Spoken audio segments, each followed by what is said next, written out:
আসসালামু আলাইকুম। আমি Mohammad Salauddin Matbar, nursing instructor incharge, nursing institute, Brahmanbaria. এই করোনাকালীন সময়ে আমাদের Bangladesh nursing and midwifery council কর্তৃক আয়োজিত অনলাইন ক্লাসে সবাইকে স্বাগতম। আজকে আমি তৃতীয় বর্ষের প্রথম সেমিস্টারের একটা টপিক নিয়ে আলোচনা করব। আজকের টপিকের নাম হচ্ছে কার্ডিওভাস্কুলার অ্যাক্সিডেন্ট অথবা স্ট্রোক। আর এই অনলাইন ক্লাসটি হচ্ছে diploma in nursing science and midwifery কোর্সের তৃতীয় বর্ষের প্রথম সেমিস্টারের। আর সাথে তোমাদের সাথে আজকে আমি আছি Mohammad Salauddin Matbar, nursing instructor incharge, nursing institute, Brahmanbaria. আজকের ক্লাসটা যদি করি তাহলে আমরা ক্লাস শেষে ইনশাআল্লাহ আমি মনে করি, বিশ্বাস করি আমরা সবাই জানতে পারবো define CVA, describe the causes of CVA, explain the type of CVA, list the risk factor of CVA that can be changed and cannot be changed, describe the clinical features of cardiovascular accident, enumerate the complication of cardiovascular accident. আমরা এই বিষয়গুলি নিয়ে আমরা আজকে তোমাদের সাথে আলোচনা করব। আসো প্রথমেই আমরা আসি, what is cardiovascular system accident. What is cardiovascular accident অর্থাৎ এটাকে আমরা স্ট্রোক বলেও চিনি। তো আমরা কার্ডিওভাস্কুলার অ্যাক্সিডেন্টকে আমরা স্ট্রোক আমরা বলতে পারি। তো আমাদের ডেফিনেশনে কি বলছে দেখো, cardiovascular accident or stroke or brain attack, তুমি যেটাই বলো, occurs when a blood clot block a artery। যদি কোনো ব্লাড ক্লট আর্টারিকে ব্লক করে দেয়, যে আর্টারির তো সম্পর্কে আমরা ভালো করে জানি, যে আর্টারি আমাদের কি করে অক্সিজেনেটেড ব্লাডগুলো হার্ট থেকে ক্যারি করে আমাদের বডির ডিফারেন্ট পার্টের মধ্যে পৌঁছায় দিচ্ছে। তাহলে আমাদের ওই আর্টারির মধ্যে ক্লটগুলি জমে ব্লক করে দিচ্ছে, আবার কখনো এটা ভেঙে যাচ্ছে এবং ভেঙে গিয়ে কি হচ্ছে, interrupt the blood flow to the area of the ব্রেনের মধ্যে। যখন যে আর্টারিটা আমার ব্রেনের মধ্যে সাপ্লাই দিচ্ছে, রক্ত সাপ্লাই দিচ্ছে অক্সিজেনেটেড ব্লাড, ওই আর্টারিটা যদি কোনো কারণে ব্লক হয়ে যায় অথবা ছিঁড়ে যায়, তাহলে কি হবে, যে এরিয়াতে রক্ত সাপ্লাই দিত ব্রেনের, সেই এরিয়াটা কি করবে, রক্ত পাবে না। অর্থাৎ আর্টারিয়াল রক্ত পাবে না, মানে আর্টারিয়াল রক্ত না পাওয়ার অর্থ হচ্ছে অক্সিজেন পাবে না। আর এই অক্সিজেন অভাবে ওই এরিয়াটা ব্রেনের কি হবে, ক্রাইসিস সৃষ্টি হবে এবং মারা যাবে। এই কন্ডিশনটাকে বলা হয় stroke. when either of these things happen, brain cell begin to die and brain damage occurs. এই ঘটনাগুলো যদি ঘটে তাহলে কি হবে, ব্রেনের যে সেলগুলো আছে সেগুলি কি করবে, বিগিন টু ডাই এবং ব্রেন ড্যামেজ হয়ে যাবে। আর ব্রেন ড্যামেজ হয়ে গেলে এই কন্ডিশনটাকে বলি আমরা CVA অথবা স্ট্রোক। আরেকটা ডেফিনিশনটা দেখি, আমরা আরেকটু ক্লিয়ার হতে পারবো। A stroke sometimes refer to as a cerebrovascular accident or brain attack is the loss of brain function due to কেন হবে, disturbance in the blood supply to the brain। Disturbance হবে, হয় ব্লক হয়ে যাবে বা ছিঁড়ে গেছে বা চিকন হয়ে গেছে। This disturbance is due to either ischemia, যেটাকে ল্যাক অফ ব্লাড সাপ্লাই বলছি আমরা, অথবা হ্যামারেজের কারণে। আসো আমরা একটু বোর্ডের মধ্যে, আমরা হোয়াইট বোর্ডে আসো, আমরা দেখি একটু আলোচনা করি, তাহলে তোমরা আরেকটু ক্লিয়ার হয়ে যাবা। সাপোজ এটাকে আমরা ব্রেন ধরি, মনে করি ব্রেন, সাপোজ এটাকে ব্রেন মনে করি, আর এখানে মনে করি স্পাইনাল কর্ড আছে, তাই না? এখন এই ব্রেন সে একটা অর্গান, তার কিন্তু ব্লাড সাপ্লাই দরকার আছে না? তো তাকে বেঁচে থাকার জন্য তার খাবারের দরকার আছে, আর এই খাবারগুলো আমরা আর্টারির মধ্যে, মনে করো একটা আর্টারি এইখানে সাপ্লাই দিচ্ছে ব্রেনের, এই অংশটুকুকে সাপ্লাই দিচ্ছে। মনে করি একটা ব্রেন আর্টারি ব্লাড ভেসেল, এই ব্লাড ভেসেলকে যদি আমরা কেটে এখানে একটু দেখাই, এরকম মোটা ব্লাড ভেসেল, তাই না? এটাকে আমরা কেটে দেখাচ্ছি যে এই ব্রেনের এই অংশটাকে সাপ্লাই দিচ্ছে।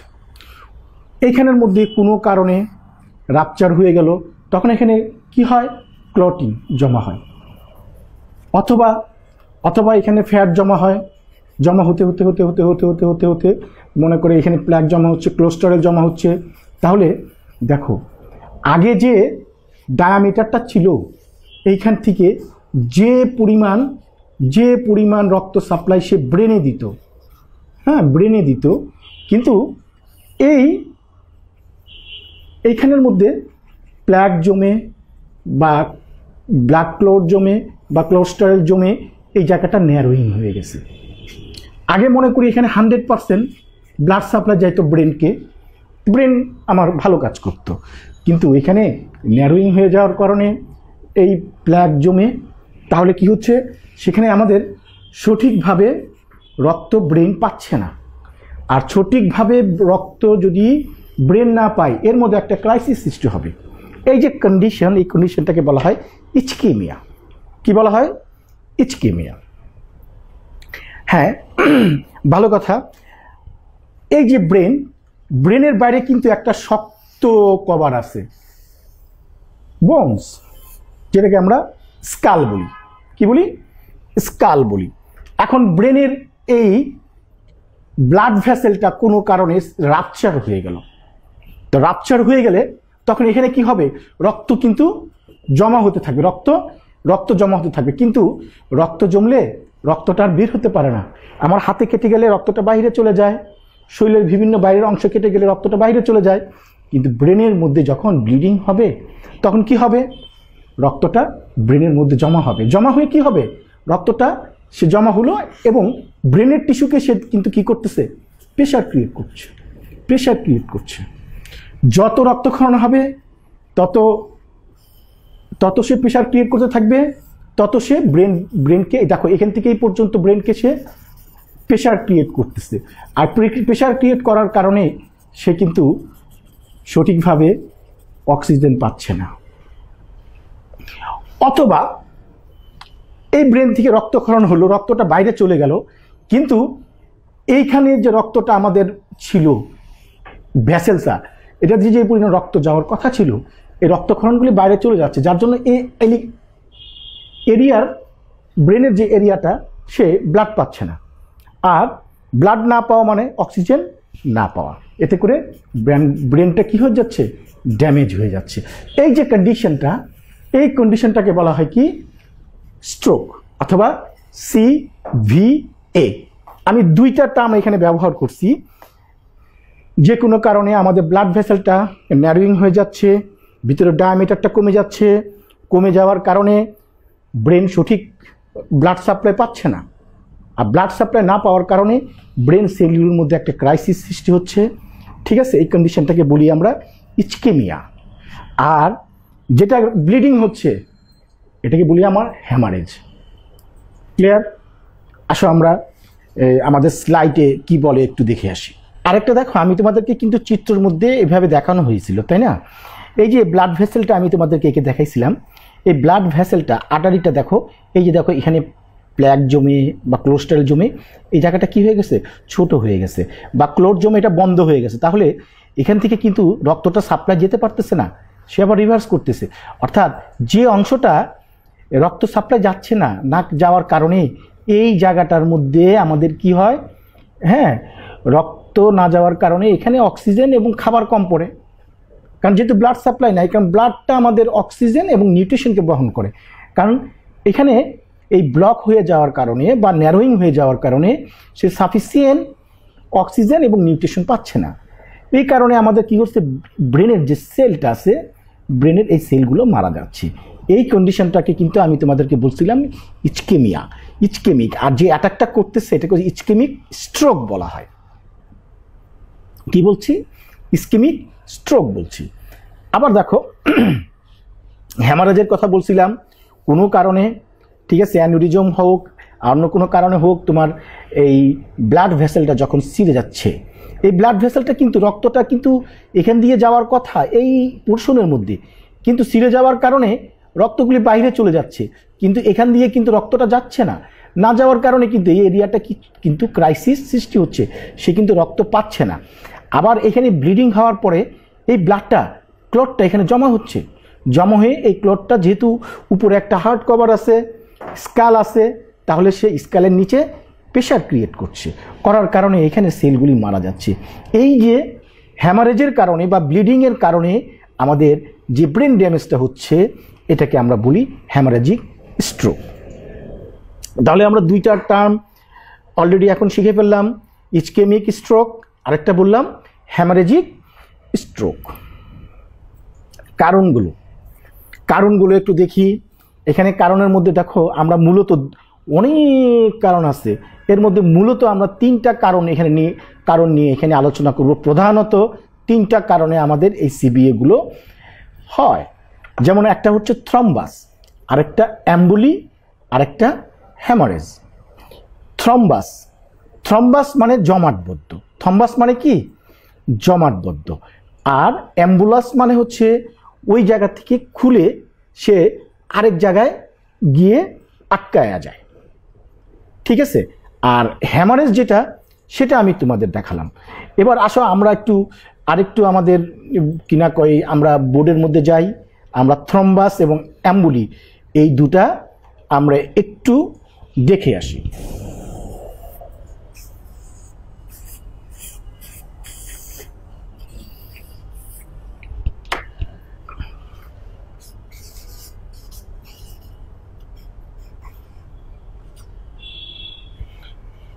মনে করি এটা ব্রেন, তাই না? এই ব্রেনের মধ্যে কিন্তু আমি বললাম যে আমাদের অনেক ব্লাড সাপ্লাই আছে, তাই না, যেটা আমরা দেখাইছিলাম।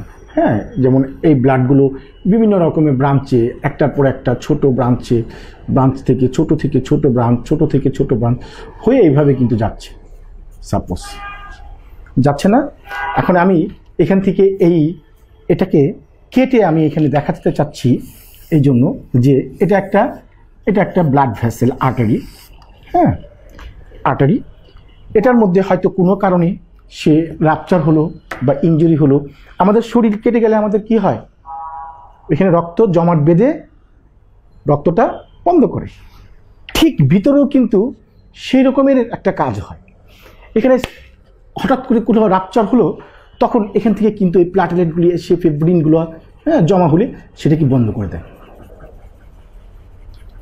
এই যে দেখো এভাবে কিন্তু হচ্ছে, এটা কিন্তু বাড়তেছে। বাড়ার কারণে কি হচ্ছে, আগে যে ডায়ামিটারটা ছিল ব্লাডগুলো সাপ্লাই দেওয়ার ব্রেনের মধ্যে, কিন্তু এখন সেটা চিকন হয়ে গেছে। আগে 100% যেত, এখন কম যাচ্ছে। এটা হচ্ছে থ্রম্বোসিস। কিন্তু এর মধ্যে তো ব্লাড সাপ্লাই আছে, ব্লাড কিন্তু প্রতিনিয়ত চলাচল করতেছে। তো এখান থেকে একটা কণা খুলে গেল। সাপোজ এটাকে আমরা দেখাচ্ছি এভাবে যে ওই যে বললাম ছোট থেকে চিকনের পরে আরো চিকনের পরে আরো চিকন, এরকম, তাই না? তো এখান থেকে একটা কণা খুলে গেল, মনে করি এটা খুলে গিয়ে দেখো এগুলি কিন্তু বড় জায়গা, এখান থেকে সে চলে গেল, কিন্তু এখানে গিয়ে টপ করে আটকায় গেল। এই যে একটা থ্রম্বাস জমা হলো, এখান থেকে একটা কণা খুলে গিয়ে আরেক জায়গায় গিয়ে সে ডিটাচ বন্ধ করে দিল। তো এইখানের মধ্যে এই যে ব্লাড ভেসেলটা যে ব্রেনের এরিয়াতে রক্ত সাপ্লাই দিত, সেই রক্তগুলো সেখানে কিন্তু সে রক্ত সাপ্লাই দিতে পারে না, যার জন্য এই ব্রেনের মধ্যে এখানে একটা ক্রাইসিস সৃষ্টি হয়, ইসকেমিক। তারপরে আস্তে আস্তে এটা ব্রেনটা মারা যায়, এটাকে বলা হয় অ্যাম্বুলি। তাহলে আমরা কি বুঝলাম? তিনটা কারণ আমরা বলছিলাম, তিনটা প্রধানত কারণ বলছিলাম। একটা হলো থ্রম্বাস, আরেকটা হচ্ছে অ্যাম্বুলি, আরেকটা হচ্ছে হ্যামারেজ। থ্রম্বাস দেখলাম, অ্যাম্বুলাস দেখলাম, আর আমরা হ্যামারেজটা তো আমরা আগেই দেখেছি। আসো আমরা আমাদের স্লাইডে কি বলে একটু দেখে আসি। দেখো যে আমরা যে কথাগুলি বললাম, তিনটা কারণ বললাম, থ্রম্বাস, অ্যাম্বুলি এবং হ্যামারেজ। থ্রম্বাস, দেখো আমাদের স্লাইড কি বলে। Thrombus condition, thrombosis is a medical condition in which a blood clot is formed inside the blood vessel।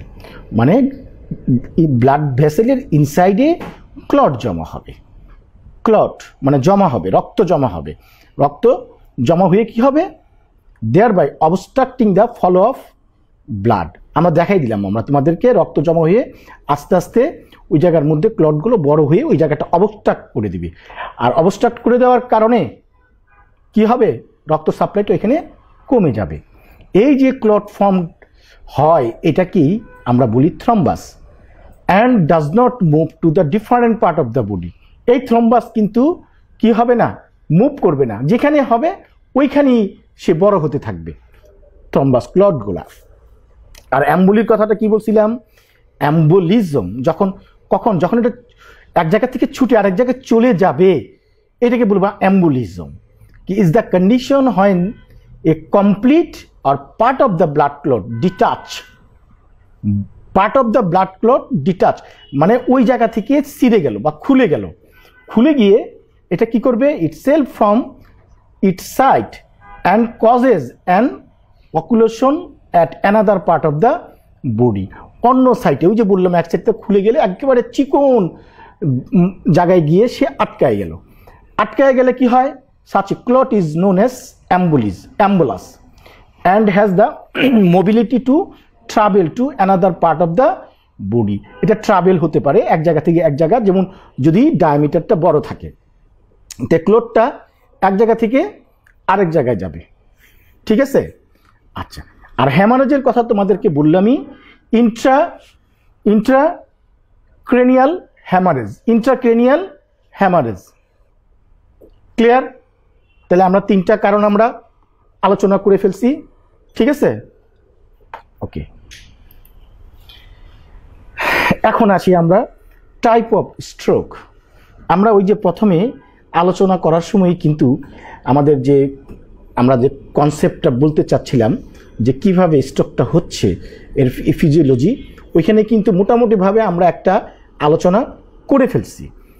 এটাকে আমরা দেখো প্রথম ইসকেমিক স্ট্রোক বলছি, হ্যামারেজিক স্ট্রোক বলছি। আর TIA আরেকটা নাম আমরা শিখলাম, TIA ট্রানজিয়েন্ট ইসকেমিক অ্যাটাক।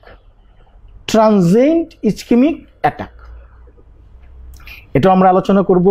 তাহলে ইসকেমিক স্ট্রোকটা দেখো, ইসকেমিক স্ট্রোকটা occur as a result of obstruction within a blood vessel supplying blood to the brain.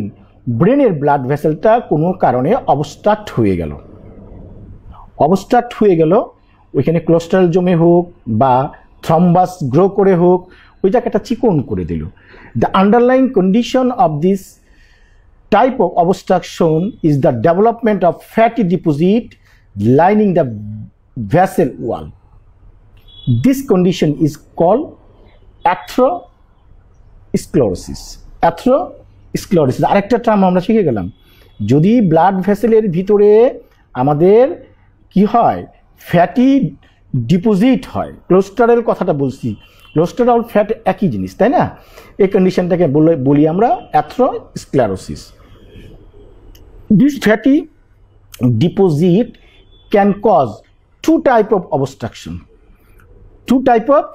Obstruction. দুইভাবে কিন্তু আমরা একটু আগে দেখালাম, cerebral thrombosis, cerebral embolism. Thrombosis এক জায়গায় থাকবে, থ্রম্বাস ক্লটগুলি গ্রো করে ওই জায়গাটা কি করবে? ন্যারোয়িং করে দিবে। আর যখন এই ক্লটটা থ্রম্বাসের একটা কণা ছিঁড়ে ডিটাচ হয়ে আরেক জায়গায় গিয়ে ব্লক করে দিবে, স্টাক আপ করে দিবে ওই এরিয়াটাকে, তখন এটাকে বলবো সেরিব্রাল অ্যাম্বুলিজম। তাহলে ইসকেমিক স্ট্রোক সম্পর্কে আমরা জানলাম। এই যে দেখো এভাবে আমাদের জমে এই সাইডে কিন্তু ব্লাড ভেসেলটা বন্ধ হয়ে গেছে, সেখানে রক্ত যাচ্ছে না। অর্থাৎ রক্ত যাচ্ছে না মানে এই এরিয়ার মধ্যে যে ব্রেনের পার্ট আছে, এই পার্টটা সে ব্লাড পাচ্ছে না। আর ব্লাড না পাওয়ার কারণে সে নিউট্রিশন এবং অক্সিজেন পাচ্ছে না, এবং আস্তে আস্তে এই ব্রেনের সেলগুলা কি হবে, মারা যাবে। আসি এবার হ্যামারেজের কথা বললাম, হ্যামারেজ আলোচনা করে ফেলছি, তারপর আরেকটু বলি। হ্যামারেজিক stroke accounts for about 13% of stroke cases. It results from a weakened vessel, দুর্বল blood ভেসেলগুলো that rupture and bleed into the surrounding brain. ওই দুর্বল যে ব্লাড ভেসেলগুলো আছে, ওই যে আমাদের অ্যানুরিজম হতে পারে ব্লাড ভেসেলের মধ্যে, তাই না, থলথলে হয়ে যাবে, একবারে লুজ হয়ে যাবে, উইকেন্ড হয়ে যাবে, তখন ওটা রাপচার হয়ে কি হবে, ব্লিডিং হবে। আর যখন ব্লিডিং হবে, blood accumulated and compresses the surrounding brain tissue. তখন ওই যে ব্রেনের ভিতরে আমি দেখাইছিলাম যে আমাদের স্কাল শক্ত একটা আবরণ থাকার কারণে রক্তগুলি বের হচ্ছে না, তো রক্তগুলি কিন্তু ভিতরেই ক্লট হচ্ছে। যত বেশি রক্ত ব্লিডিং হচ্ছে, রক্ত ক্লট হচ্ছে, তত বেশি প্রেশার ক্রিয়েট করতেছে brain টিস্যুতে। The two types of hemorrhagic strokes are intracerebral hemorrhage or subarachnoid hemorrhage। দুই রকমের আমাদের হ্যামারেজ হতে পারে। সাবঅ্যারাকনয়েড, আমরা তো অ্যানাটমি ফিজিওলজির মধ্যে আমরা পড়েছি, তাই না, ব্রেনের কভারের নাম কি, ম্যানিনজেস। এটার মধ্যে আবার আমাদের পড়ছি না আমরা পায়োমিটার, তারপর কি যেন ডোরামিটার, তারপরে অ্যারাকনয়েড পড়ছি কিনা। এই অ্যারাকনয়েড স্পেসের মধ্যে ব্লিডিং হলে সেই ব্লিডিংটা কিন্তু প্রেশার ক্রিয়েট করে ব্রেনে, করে ওই জায়গাটা কিন্তু কি করে দেয়, ড্যামেজ করে দেয়। তাহলে হ্যামারেজিক স্ট্রোক কাকে বলে আমরা দেখলাম। এখন আসি ট্রানজিয়েন্ট ইসকেমিক অ্যাটাক। এটা কি রকমের স্ট্রোক, একটু খেয়াল করে দেখো। ওই যে আমাদের প্ল্যাকগুলি থেকে আমার থম্বাসগুলো খুলে গেছিল, খুলে গিয়ে এখানে আসছে, খুলে গিয়ে আসার কারণে কিন্তু টোটাল সে বন্ধ করে নাই। টোটাল বন্ধ করছে, টোটাল বন্ধ করে আশেপাশে কিন্তু জায়গা আছে, হয়তো নাড়াচড়ার কারণে এই ক্লটগুলো এই সাইডে চলে আসলো, এখান থেকে আমাদের রক্তগুলো সঠিকভাবে 100% সাপ্লাই দিচ্ছে। আবার যখন এই ক্লটগুলো উপরের দিকে চলে গেল, তার নিচেরগুলো সাপ্লাই পাচ্ছে। কথাটা বুঝতে পারছো? কিন্তু যখনই সাপ্লাই পাচ্ছে না, তখনই কিন্তু একটা ক্রাইসিস সৃষ্টি হয় ব্রেনের মধ্যে, অক্সিজেন এবং নিউট্রিশনের ক্রাইসিস সৃষ্টি হয়। তখনই কিন্তু ক্রাইসিস সৃষ্টি হলে ব্রেনগুলো কিন্তু গোয়িং টু ডাই। ঠিক আছে, এটা আমাদের চলতে থাকে। এটা এই যে ট্রানজিয়েন্ট ইসকেমিক অ্যাটাক, এটাকে কিন্তু ওয়ার্নিং করতেছে তোমাকে, এটা তোমাকে ওয়ার্নিং করতে, এটাকে আমরা মিনি স্ট্রোকও বলি।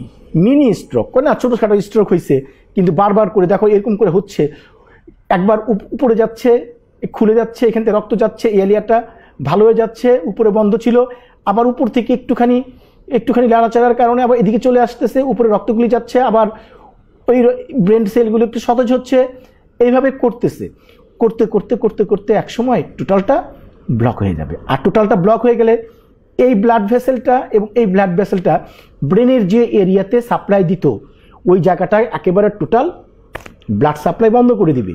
বন্ধ করে দিলেই তখন ব্রেন সেলগুলো আমাদের অক্সিজেন এবং নিউট্রিশনের ক্রাইসিসের কারণে মারা যাবে। এই যে কন্ডিশন, এই কন্ডিশনটাকে বলা হয় TIA, ট্রানজিয়েন্ট ইসকেমিক অ্যাটাক। দেখো কি বলছে, transient ischemic attack is caused by a clot.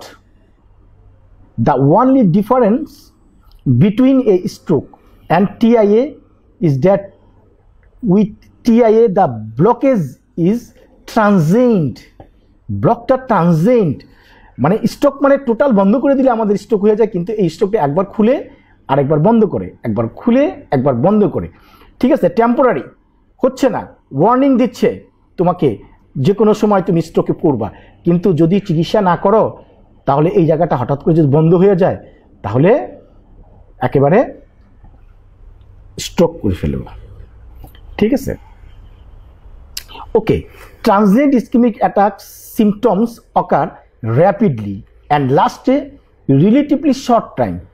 এই যে এখানে বন্ধ হয়ে গেছে, বন্ধ হয়ে যাওয়ার কারণে এই এরিয়াটা আমার কি করতেছে না, কাজ করছে না ঠিক মতো, রক্ত পাচ্ছে না বলি, তখনই কিন্তু মিনি স্ট্রোক পড়ি আমরা। তাই না? আবার কিছুক্ষণ থাকার পরে আবার এই ক্লটটা নিচে চলে আসতেছে, আবার ঠিক হয়ে যাচ্ছে।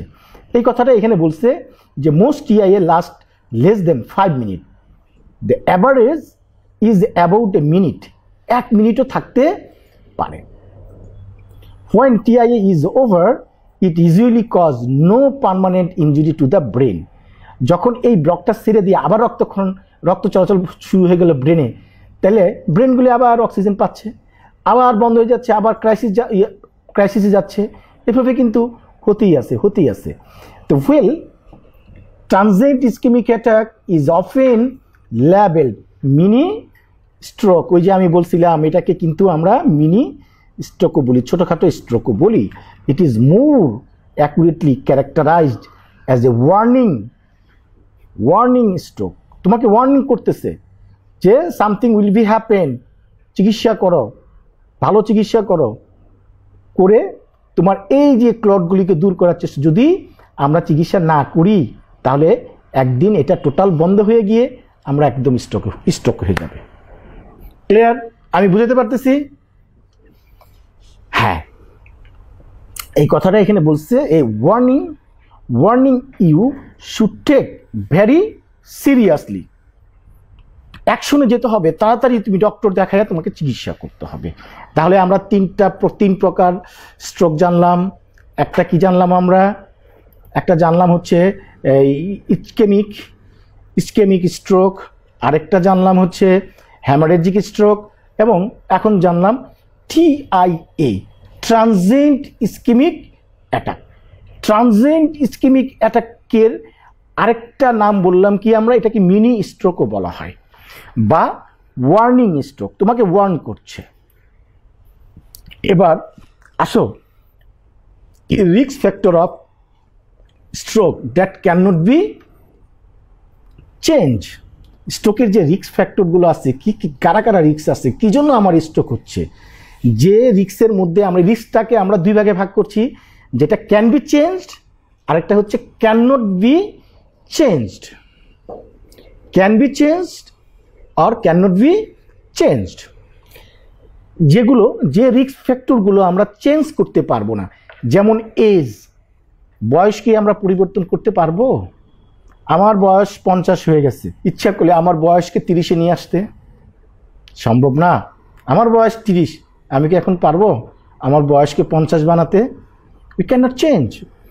আর বয়স বাড়ার সাথে সাথে আমাদের বিভিন্ন রকমের রোগের উপসর্গগুলো আমাদের শরীরে দেখে। কারণ হলো আস্তে আস্তে আমরা যত বয়স হচ্ছে আমাদের বডির ইমিউনিটি পাওয়ারগুলো আস্তে আস্তে কমতেছে, মাসেলের শক্তিগুলিও কমতেছে, সব কিছু আস্তে আস্তে কমে যাচ্ছে। তাহলে এজের ক্ষেত্রে কি বলছে দেখো, the chance of having a stroke approximately double for each decade of the life after age 55। অর্থাৎ 50-এর বয়সের উপরে হয়ে গেলেই তোমার স্ট্রোক হওয়ার রিস্ক বেড়ে যাবে। তারপরে হেরিডিটি এবং কিছু জন্মগত কারণেও আমাদের স্ট্রোক, আমার বাবার আছে, আমার হওয়ার চান্স আছে, রিস্কে আছে। আমার মার ছিল, তাই না, আমার ভাইয়ের ছিল, আমার বোনের ছিল, সে হিসেবে আমারও একটা রিস্ক থাকতে পারে। জাতিগতভাবে দেখা গেছে যে আফ্রিকান আমেরিকান যারা আছেন, ঠিক আছে, আমেরিকানের মধ্যে কালো কালো লোকগুলো আছে না, আচ্ছা, তাদের মধ্যে কিন্তু এই স্ট্রোকের ঝুঁকিটা বেশি। তাহলে আমরা এই কিনা করে আফ্রিকানদের তো আমরা সুন্দর বানাতে পারবো না। সেক্সের ক্ষেত্রে এখন আসি, সেক্সের ক্ষেত্রে কাদের বেশি হয়? Each year women have more stroke than men। প্রতি বছর দেখা গেছে যে পুরুষের চেয়ে মহিলারা বেশি স্ট্রোকে ভুগে। কারণ কি জানো? কারণ আমাদের মারা প্রেগনেন্ট হয়, আমার মারা এবং মেয়েরা তারা কি করে, কন্ট্রাসেপটিভ পিল ব্যবহার করে। হ্যাঁ, এইগুলির কারণে কিন্তু তারপরে আবার আরেকটা জিনিস, আমার মা এবং মেয়েদের কি হয়, ম্যানোপোজ হয়। আর ম্যানোপোজ হলে আমাদের নর্মাল হরমোন, কিছু কিছু নর্মাল হরমোন সিক্রেশনটা কমে যায়। এস্ট্রোজেন, প্রোজেস্টেরন, এই জিনিসগুলো আমাদের হরমোনগুলো আমাদের কমে যায়। আর কমে যাওয়ার কারণে আমাদের বডির মধ্যে একটা বিরাট একটা চেঞ্জ চলে আসে, আর চেঞ্জের কারণে আমাদের স্ট্রোকের ঝুঁকিটা বাড়ে। দেখো আমাদের স্লাইডে কি বলছে, each year womens have more stroke than men. পুরুষের চেয়ে মহিলারা বেশি ঝুঁকিতে আছে। Stroke kill the more women in man use a birth control pill. ওই যে আমি বললাম বার্থ কন্ট্রোল পিল খায় কারা খায়? ছেলেরা না মেয়েরা খায়? মেয়েরা খায়, তাই না? প্রেগনেন্সি, হিস্ট্রি অফ এক্লামশিয়া, সব কিন্তু আমার মেয়েদের হচ্ছে কিন্তু। তারপরে জেস্টেশনাল ডায়াবেটিক মেলাইটাস, এটা কাদের হয়? মেয়েদের হয়, তাই না? Oral contraceptive use and smoking and post menopausal hormone therapy may pose specially stroke risk for the women. এই কারণে ইভেন আমার ওমেনরা, আমার মা এবং বোনেরা সবচেয়ে বেশি স্ট্রোকের ঝুঁকিতে থাকে। Be sure to discuss your specific risk with your doctor. আর এগুলি শিওর হওয়ার জন্য তুমি ডক্টরের সাথে অবশ্যই শরণাপন্ন হবা যে আমার স্ট্রোকের ঝুঁকি আসছে কিনা। কারণ তারা দেখে তোমাকে বিভিন্ন রকমের ইভ্যালুয়েশন করে, অ্যাসেসমেন্ট করে বলে দিবে যে আপনি এই পরিহার করেন, বা এইভাবে আপনি চলেন, বা আপনার লাইফস্টাইলকে এইভাবে মডিফিকেশন করেন। তারপরে আরেকটা কজ বলছিলাম, prior stroke, TIA or heart attack. এই কারণে আমাদের কি স্ট্রোক হতে পারে। এইগুলি হচ্ছে আমাদের ক্যান নট বি চেঞ্জড। কিন্তু আরও কিছু রিস্ক ফ্যাক্টর আছে, যে রিস্ক ফ্যাক্টরগুলো আমরা কি করতে পারি? পরিবর্তন করতে পারি। যেমন high blood pressure. High blood pressure এটাকে আমরা নিয়ন্ত্রণ করতে পারি ওষুধ খেয়ে, ডায়েট কন্ট্রোল করে, তাই না? হ্যাঁ, সেটা আমরা করতে পারি। সিগারেট স্মোকিং, যেটা আমার স্ট্রোক করে, আমি সিগারেটটা ছেড়ে দেব। ডায়াবেটিক মেলাইটাস, আমি ডায়াবেটিক মেলাইটাসকে নিয়ন্ত্রণ করব, সারা জীবন নিয়ন্ত্রণ করে রাখবো, তাহলে আমাদের স্ট্রোকের রিস্ক হবে না। ক্যারোটিড আর আদার আর্টারি ডিজিজ। হ্যাঁ, ক্যারোটিড আর্টারি অর্থাৎ আরও অনেক ডিজিজ আছে, যেমন আর্টারির মধ্যে ওই যে আমি দেখাইলাম যে এই কোলেস্টেরল জমে ওই আর্টারিকে চিকন করে দেয়, তাই না? এটাকে অ্যাথেরোস্ক্লেরোসিস বলা হয় আর কি। এই কারণে বা ব্লক করে দিতে পারে, এই কারণে কিন্তু আমাদের কি হয়?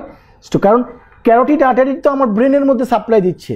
এখন মোটা যে আর্টারিটা, ক্যারোটিড আর্টারি, এটা কোনো কারণে চিকন হয়ে গেল, কোনো কারণে আমাদের ফ্যাট জমে বা কোলেস্টেরল জমে, ঠিক আছে, ওই জায়গাটা ন্যারোয়িং হয়ে গেল, তাহলে সঠিকভাবে সে ব্রেনকে অক্সিজেন সাপ্লাই দিতে পারবে না। আর না দেওয়ার কারণে আমাদের কি হবে?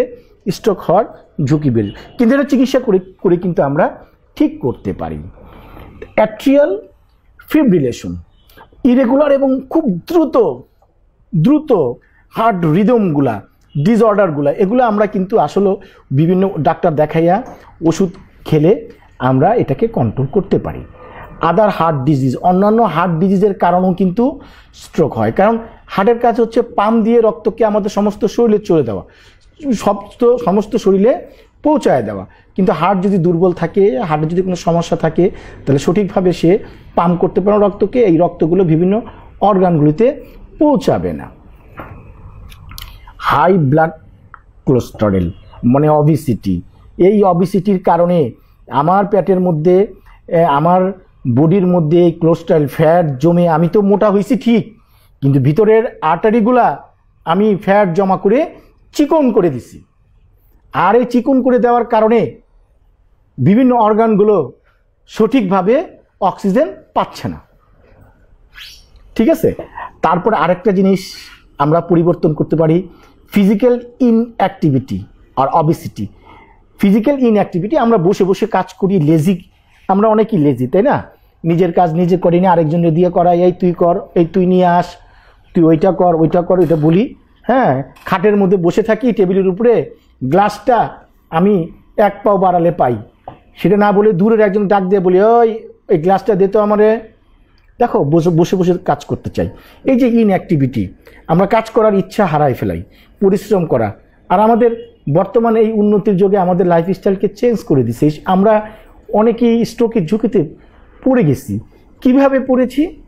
দেখো, আমরা এখন আগেরকার আমলের যেমন মনে পড়ে আমার, যে আমরা কলেজ করেছি যখন, তখন 3.5 মাইল রাস্তা হেঁটে গেছি, হেঁটে আসছি। আর এখন নেমে, বাসা থেকে নেমে আধা মাইল রাস্তা না বাজার, রিক্সা তো দাঁড়ায় থাকি আধা ঘন্টা, রিক্সায় উঠে তারপরে যাই, আবার রিক্সা থেকে চলে আসি। এই যে ইনঅ্যাক্টিভিটি আমাদের মধ্যে টেন্ডেন্সিটি ডেভেলপ করছে, এই কারণে আমাদের শরীরের মধ্যে ফ্যাটগুলি ডিপোজিট হচ্ছে বেশি, আমরা অবেসিটি হয়ে যাচ্ছি এবং আমরা রিক্সে পড়ে যাচ্ছি। এগুলি কিন্তু আমরা পরিবর্তন করা সম্ভব আমাদের, তাই না? আমরা পরিবর্তন করতে পারি। তাহলে আমরা জানলাম রিস্ক ফ্যাক্টর, জানলাম যে রিস্ক ফ্যাক্টরগুলো আমরা চেঞ্জ করতে পারবো, আরেকটা জানলাম যে রিস্ক ফ্যাক্টরগুলো আমরা চেঞ্জ করতে পারবো না। আসো, হাউ ক্যান ইউ রিকগনাইজ, লক্ষণগুলো কি কি লক্ষণ দেখে তুমি বুঝবা যে পেশেন্টটা স্ট্রোকে ভুগছে? কি কি? দেখো, একটা ওয়ার্ড, এই ওয়ার্ডটা যদি মনে রাখো তাহলে স্ট্রোকের লক্ষণগুলো তুমি জীবনে ভুলবা না। Be first, be first. আসো, বিফোর ব্যালেন্স, বিফোর ব্যালেন্স, অর্থাৎ তুমি ব্যালেন্স রাখতে পারতেছো না, মাথা ঘুরতেছে, ডিজিনেস হচ্ছে, ঠিক আছে, ঝিমঝিম করতেছে, মাথাকে ধরে রাখতে পারতেছো না, আমাকে ধর, আমি পড়ে গেলাম। দেখো, this is the first sign, তোমাকে কিন্তু নক করতেছে স্ট্রোকের। তারপরে ই, ই ফর আই, চোখ, চোখ কি হচ্ছে? ব্লাড, ভীষণ ভালো লাগতেছে না, চোখ ঘুরতেছে, মাথা ঘুরতেছে, চোখের মধ্যে সর্ষে ফুল দেখতেছি আমরা, ঠিক আছে? এই জিনিসগুলো আমাদের সামনে আসতেছে। তারপরে এফ, এফ ফর ফেস, তুমি ফেসের দিকে তাকাবা, ফেসের দিকে তাকালে দেখবা যদি তাকে স্টক করে একটা সাইড সে বাঁকা হয়ে গেছে, একটা সাইড বাঁকা হয়ে গেছে, ঠিক আছে, এবং ফেসটা একদিকে ড্রপিং হয়ে গেছে, নিচের দিকে ঝুলে গেছে। হ্যাঁ, তারপরে এ ফর আর্ম, আর্ম। দেখো, এই পেশেন্টটা স্ট্রোক করছে বাম সাইডে, বাম সাইডটা কিন্তু অটোমেটিক ড্রপিং, নিচের দিকে পড়ে গেছে, তাই না? এবং কথা বলার সময় তাকে যখন কথা বলতে বলবা, কথা বলবে, তখন বলবে আমি নার্স, বলতে গেলে আমি নার্স, এইভাবে কথাগুলো বাঁচতেছে। কারণ এই স্ট্রোক হওয়ার কারণে সেই জায়গাটা যে এফেক্ট করছিল ব্রেনের, ওই জায়গাটা যে এরিয়াতে নিয়ন্ত্রণ করতো, ওই এরিয়াটা অবশ হয়ে গেছে, ওই জায়গাটা কাজ করছে না, যার জন্য সেই জায়গাটা ড্রপিং করছে, ঠিক আছে? আরেকটা কথা সব শেষে হচ্ছে T, T for time, time for call for ambulance immediately. এই দেরি করা যাবে না। এই রুগীকে আমরা কি করব? অবশ্যই এই রুগীকে আমরা হসপিটালে পাঠাবো। বাসায় রেখে চিকিৎসা না করে ডাক্তারের কাছে পরামর্শ নিয়ে চিকিৎসা করালে ডাক্তার আমাদেরকে ভালো একটা চিকিৎসা দিতে পারবেন বলে আমি বিশ্বাস করি। তাহলে স্ট্রোক সম্পর্কে আমরা জানলাম, তাই না? আচ্ছা, আমি এটাকে আরেকটু দেখাই, আরেকটু দেখালে মনে হয় তোমরা আরেকটু ভালো করে বুঝতে পারবা। B for balance, loss of balance, headache, dizziness. Eye, তাই না, চোখ ঘুরবে, হ্যাঁ, ভাল লাগবে না, চোখের মধ্যে সর্ষে ফুল দেখবা।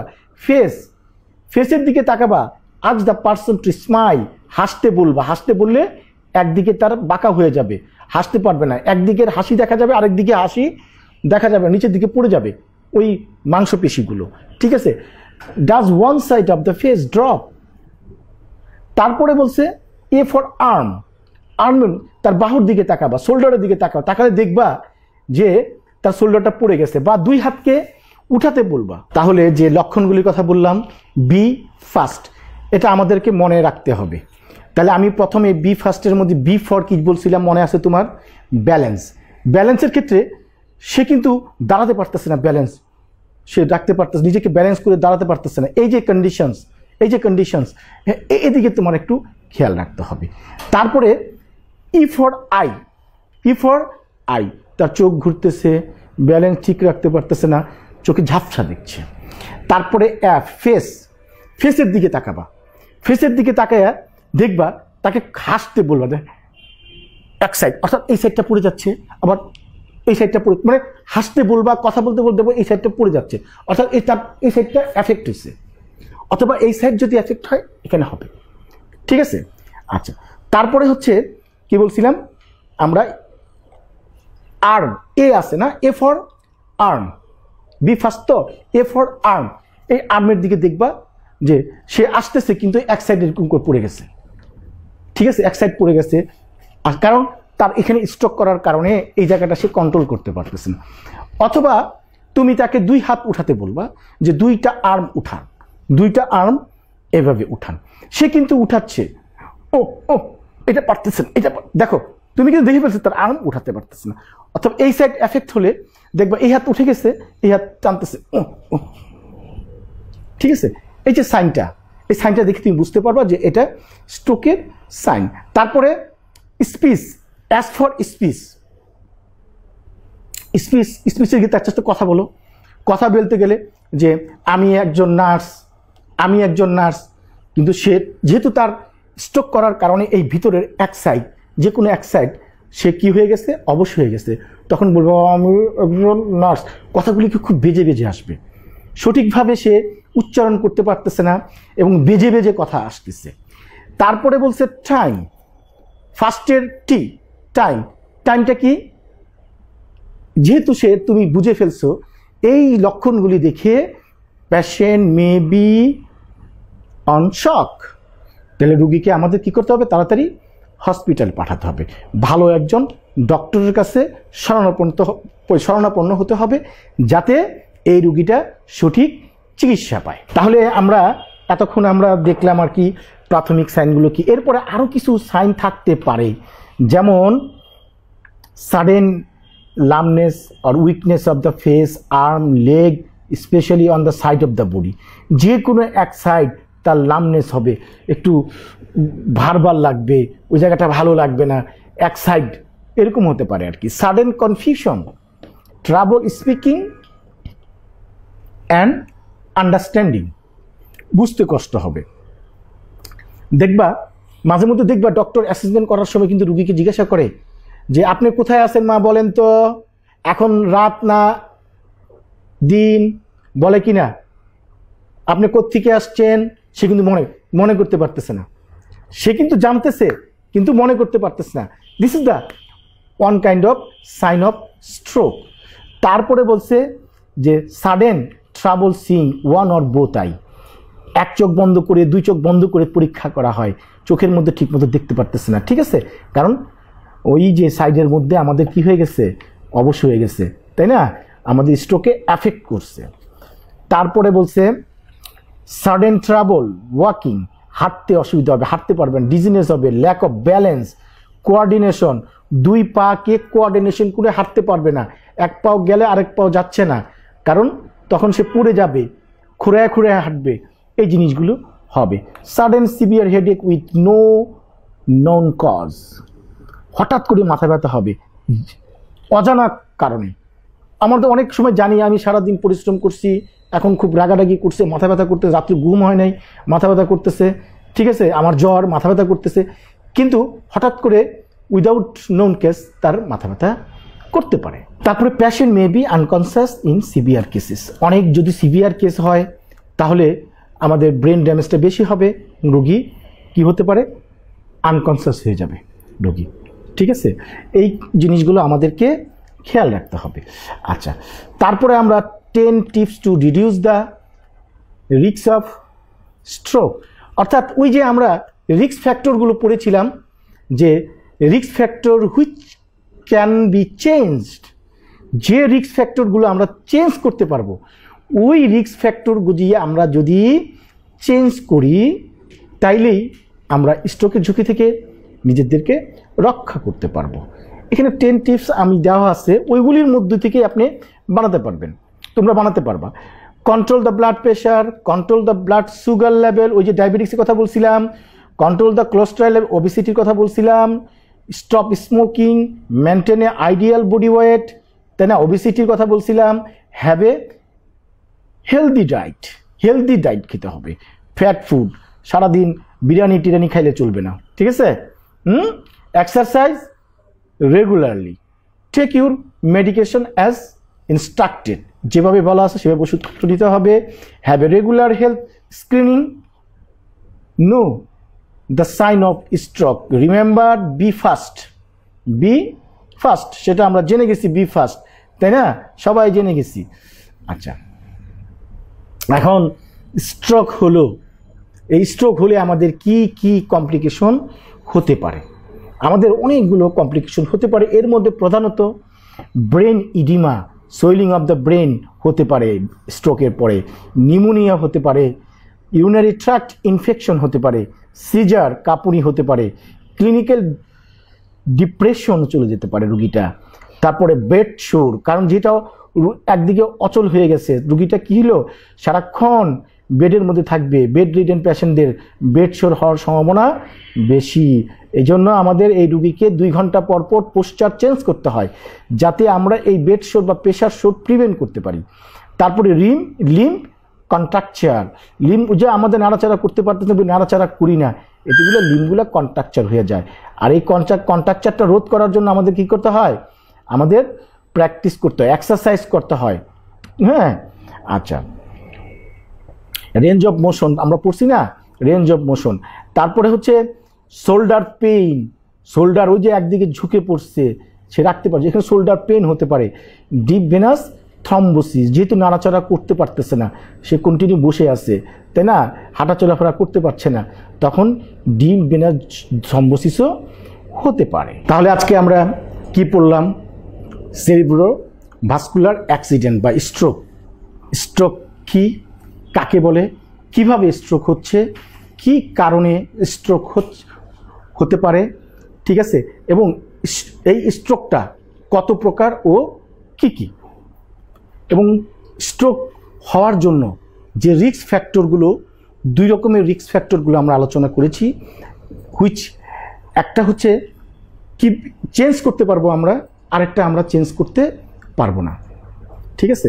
তারপরে আমরা এর লক্ষণগুলো কিভাবে আমরা রিকগনাইজ করব যে আমার স্ট্রোক হয়েছে, রোগীর স্ট্রোক করছে, সেই সাইন সিমটমগুলো বা ক্লিনিক্যাল ম্যানিফেস্টেশন নিয়েও আমরা আলোচনা করলাম। এরপরে আমাদের কি পড়ালাম, যে আমরা 10টা টিপস পড়ালাম, যে টিপসগুলো যদি মান্য করি, আমরা মেনে চলি, তাহলে স্ট্রোকের ঝুঁকি থেকে আমরা বাঁচব। আর স্ট্রোক করার পর যদি ট্রিটমেন্ট না করা হয়, বা স্ট্রোক করলেও আমাদের কিছু কিছু কমপ্লিকেশন আমাদের দেখা যেতে পারে, সেই কমপ্লিকেশন নিয়েও আমরা আলোচনা করলাম। তো আমরা মোটামুটি এই অল্প সময়ের মধ্যে আমরা চেষ্টা করেছি যতটুকু পেরেছি তোমাদেরকে এই ইনফরমেশনগুলি দেওয়ার জন্য। তবে তোমাদের জন্য একটা অ্যাসাইনমেন্ট হচ্ছে যে এই তোমরা যেহেতু 3rd ইয়ার স্টুডেন্ট, হসপিটালে কাজ করছো এবং এই স্ট্রোক রুগী তোমরা হ্যান্ডেলিং করছো এবং নার্সিং কেয়ার দিচ্ছ। আমরা নার্সিং কেয়ার নিয়ে আরেকদিন আরেকটা ক্লাসে তোমাদের সাথে আলোচনা করব। কিন্তু তোমরা যে ওয়ার্ডে কাজ করছো, এই কাজ করা অবস্থায় এই স্ট্রোক পেশেন্টের কি কি নার্সিং কেয়ার লাগবে বলে তুমি মনে করো? এই নার্সিং কেয়ারগুলো তোমরা মিনিমাম 100 ওয়ার্ড, মিনিমাম 100 ওয়ার্ডের একটা অ্যাসাইনমেন্ট আকারে একটা কাগজের মধ্যে লিখে, এই কাগজের নিচে তোমার নাম, ক্লাস রোল, ইনস্টিটিউটের বা কলেজের নাম, বিএনসি রেজিস্ট্রেশন নাম্বার এবং মোবাইল নাম্বার, এটা দিয়ে আমাদের এই কমেন্ট বক্সের মধ্যে তোমরা আপলোড করবে। আমরা টিচার প্যানেল যারা আছে, বাংলাদেশ নার্সিং অ্যান্ড মিডওয়াইফারি কাউন্সিলের যারা আছেন, সবাই এগুলো রিভিউ করবে। সবাইকে আমার সাথে এতক্ষণ থাকার জন্য ধন্যবাদ। আসসালামু আলাইকুম।